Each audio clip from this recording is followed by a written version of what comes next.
পনিরের পাতুরি বানাবো, তার জন্য পনিরটা সরু সরু করে কেটে আলুটাও সরু সরু করে কেটে নিয়েছি। পনিরে একটু আলু দিলে খেতে বেশ ভালো লাগে, আর আলু খেতে পছন্দ না করলে আলু ছাড়াই বানানো যায়। আর এর মধ্যে একটু সর্ষের তেল আর কাঁচা লঙ্কা বাটা আর সর্ষে পোস্ত জিরে মগজদানা এগুলো বাটা দিয়ে এগুলো ভালো করে মাখিয়ে নিতে হবে। তারপরে এই যে কুমড়ো পাতার মধ্যে এটা আমি বানাবো পাতুরি।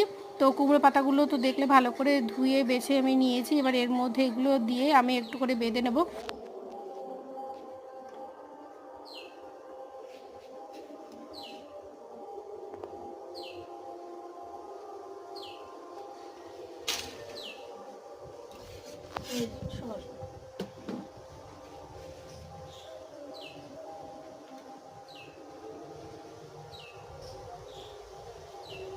আলুগুলো দেখিয়েছো? হ্যাঁ, আগে ভিডিও করেছি, করেছি।